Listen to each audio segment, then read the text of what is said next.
Officer Mike Flamion now laughs and smiles and moves about Craig Hospital outside of Denver with ease.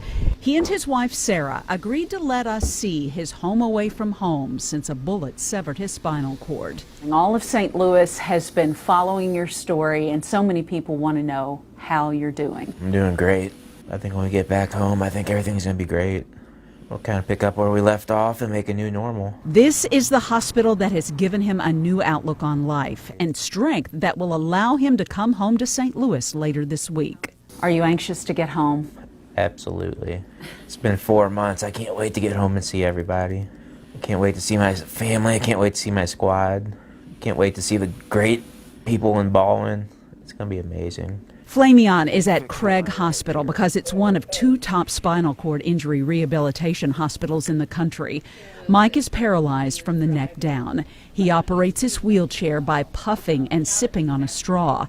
The strength of each puff determines whether the chair goes forward, backward, or side to side. Mike, how do you mentally wrap your mind around the new normal for your life?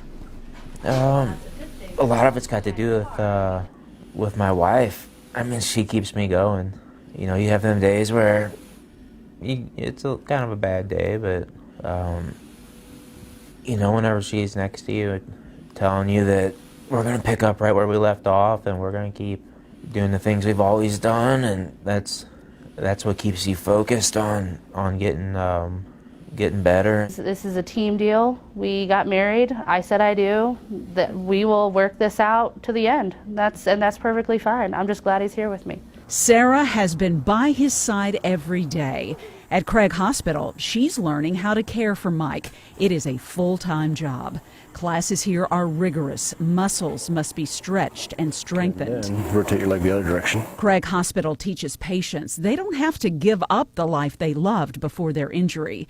In this photo, therapists teach him how to use a fishing rod with his mouth. He'll still be able to do the majority of the things that he enjoyed doing. So we'll still be able to go fishing, and he'll still be able to hunt and shoot. As a unit, we're trying to get them medically stable, we're trying to get them safe, and we're trying to get them confident so that they can get out of here and give it a go, despite the fact that he'll probably, obviously, still have a disability when he leaves.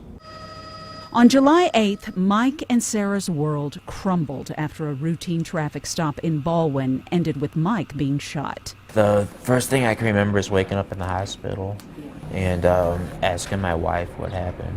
I had no clue of anything that happened, so she had told me I had been shot. I knew it was bad from the initial phone call. Sarah's medical background taught her the outcome could have been much worse. Obviously, the paralysis is going to change our lives, but it's a lot better than, you know, his mind not being there or him just not being here at all. Mike knew that was always a possibility as a policeman. You always know in the back of your mind, you never know what's going to happen. I always made sure that I talked to Sarah.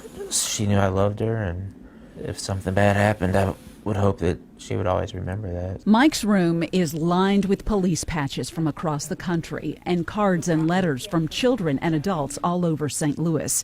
He is beyond thankful for the financial and emotional support he's received. I knew there'd be some support, but I didn't expect what we got. It's been incredible. For now, Mike breathes with the help of a ventilator. Last week, he had pacer electrodes implanted to help stimulate his paralyzed diaphragm, so hopefully he can one day breathe completely on his own.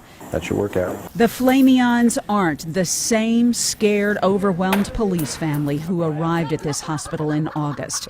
They're both much stronger inside and out and ready to take on the new challenge of coming home to St. Louis.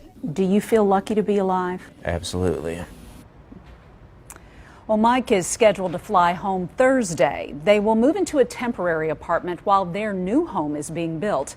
The Gary Sinise Foundation will begin construction soon. The Flamions will also get $100,000 from Backstoppers as part of their catastrophic injury fund. Plus, fundraisers continue all across the area.